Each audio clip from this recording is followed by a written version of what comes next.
आज हम एक कहानी सुनेंगे।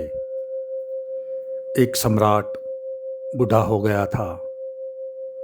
उसके 3 लड़के थे और तीनों के बीच में उसे निर्णय करना था कि किसे राज्य को सौंप दे। उसके लिए बड़ी कठिनाई थी। वे तीनों लड़के सभी भांति एक दूसरे से ज़्यादा योग्य थे। राजा के लिए तय करना कठिन था किसकी क्षमता, किसकी योग्यता ज़्यादा है। तो इस कठिनाई को सरल करने के लिए सम्राट ने अपने बूढ़े नौकर को पूछा, जो कि गांव का एक किसान था, मैं कैसे इस बात की पहचान करूं, कैसे इस बात को जानूं कि कौन सा युवक राज्य को संभाल सकेगा और विकसित कर सकेगा। उस किसान ने कहा, एकदम सरल और छोटी सी तरकीब है। और उसने कोई तरकीब सम्राट को बतलाई। एक दिन सुबह सम्राट ने अपने तीनों लड़कों को बुलाया और उन्हें एक एक बोरा गेहूं का भेंट किया और कहा, इसे संभाल कर रखना। मैं तीर्थ यात्रा पर जाता हूँ। शायद वर्ष लगे, 2 वर्ष भी लगे। जब मैं लौटूं तो तुम उत्तरदायी होंगे इस अनाज के जो मैंने तुम्हें दिया। इसे सुरक्षित वापस लौटाना जरूरी है।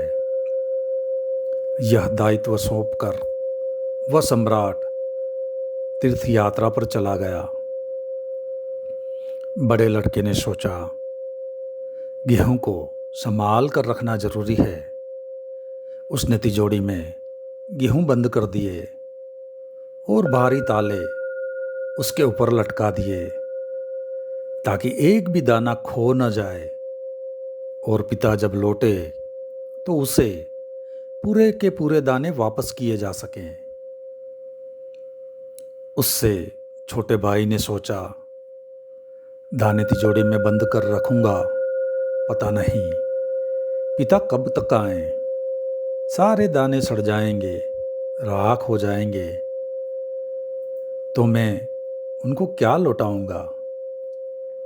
तो उसने उन दानों को एक खेत में फिकवा दिया ताकि उनसे फसल पैदा हो और जब पिता आए तो ताजे दाने उसे वापस दिए जा सके। लेकिन उसने खेत में इस भांति फिकवा दिया जैसा कोई किसान कभी खेत में दानों को नहीं फेंकता है। न तो उसने यह बात देखी कि उस खेत के कंकड़ पत्थर अलग किए गए हैं, न उसने यह देखा कि उस खेत की घास पात दूर की गई है या नहीं। उसने इस बात की कोई फिक्र न की। वह कोई किसान न था, वह तो एक राजकुमार था। इसे इस बात का कोई पता भी न था कि गेहूं कैसे पैदा होते हैं, बीज कैसे पौधे बनते हैं। उसने तो केवल गेहूं फिकवा दिए जैसे कोई अंधकार में फेंक दे।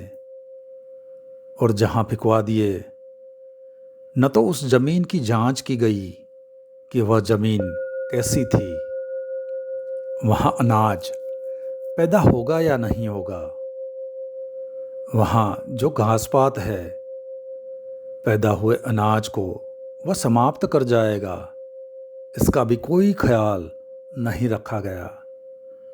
और वह निश्चिंत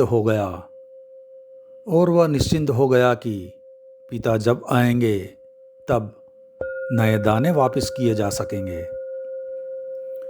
तीसरे छोटे भाई ने सोचा, दानों को घर में बंद करके रखना तो नासमझी होगी। नष्ट हो जाने के सिवाय और क्या परिणाम होगा। जैसा बड़े भाई ने किया है वैसा करने को वह राजी न हुआ। दानों को बो देना जरूरी था, लेकिन अंधेरे में और अपरिचित जमीन पर और बिना तैयार की गई जमीन पर फेंक देना भी ना समझी थी। शायद जैसा दूसरे भाई ने किया था, उससे भी दाने नष्ट हो जाएंगे। तो उसने एक खेत तैयार करवाया, उसकी भूमि तैयार करवाई, उसकी मिट्टी बदलवाई, उसके कंकड़ पत्थर दूर किए, उस पर घास पात उगता था उसे फिकवाया, उसमें पुराने पौधों की जड़ें थी उनको भी दूर किया। और जब भूमि तैयार हो गई तो उसने वह अनाज उसमें बो दिया। कोई 3 वर्षों के बाद पिता वापस लौटा। बड़े लड़के ने तिजोरी खोल कर बता दी, वहाँ राख का ढेर था और कुछ भी नहीं। पिता ने कहा, मैंने तुम्हें जीवित दाने दिए थे जिनमें बड़ी संभावना थी, जो विकसित हो सकते थे और हजारों गुना हो सकते थे 3 वर्षों में। लेकिन तुमने उन सारे दानों को मिट्टी कर दिया। जो जीवित थे वे मृत हो गए, जो संभावना थी वह समाप्त हो गई, जो विकास हो सकता था वह नहीं हुआ। राज्य देकर तुम्हें मैं क्या करूँगा? उस राज्य की भी दशा यही हो जाएगी। अपने दूसरे बेटे से राजा ने पूछा, कहाँ हैं दाने? वह उस पथरीली जमीन पर ले गया जहाँ उसने दाने फिकवा दिए थे। वहाँ न तो कोई पौधे पैदा हुए थे, न कोई फसल आई थी, और न ही इन 3 वर्षों में वह कभी देखने गया था कि वहाँ क्या है। वहाँ तो घास पात खड़ा हुआ था, वहाँ तो जंगल था। उसके पिता ने पूछा, कहाँ हैं दाने?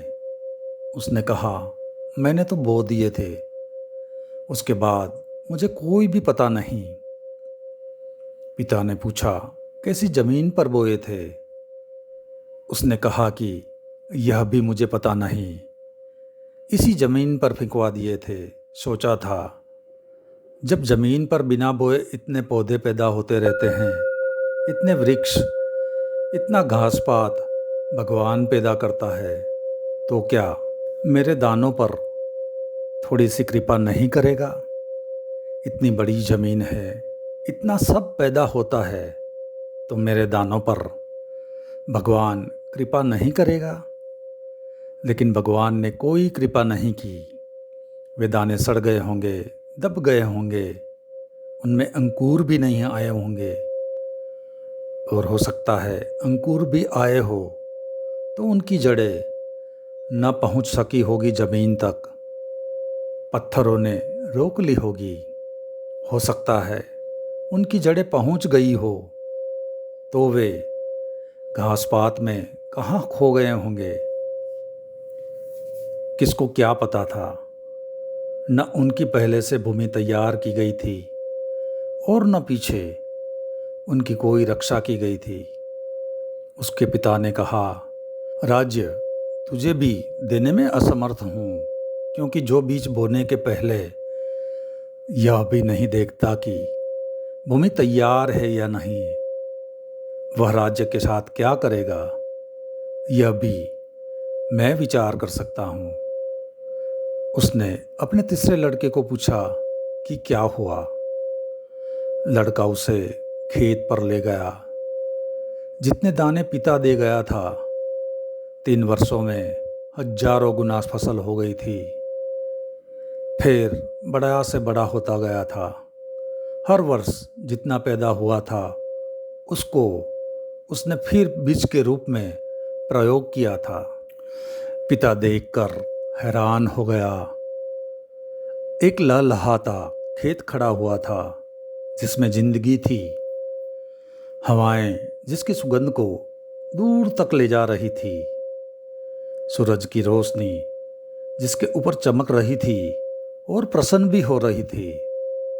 उसके खेत को देखकर पिता का हृदय भी उतना ही हरा हो उठा और उसने कहा, राज्य को तू ही संभाल सकेगा, क्योंकि जो छोटे छोटे बीजों को भी नहीं संभाल सकते, वे इतनी बड़ी विराट संभावनाओं को संभालने के लिए मालिक नहीं हो सकते।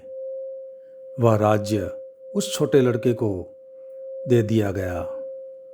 यह कहानी का यही सार है कि परमात्मा भी हम सबके पास बीज के रूप में बड़ी संभावनाएं देता है। वह परमात्मा भी हमें एक बड़ा राज्य देने के लिए उत्सुक है।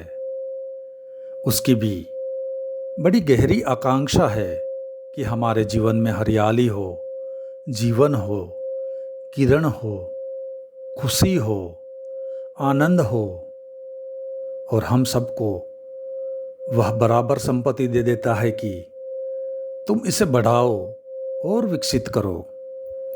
बस आज इतना ही, बाकी अगले अध्याय में।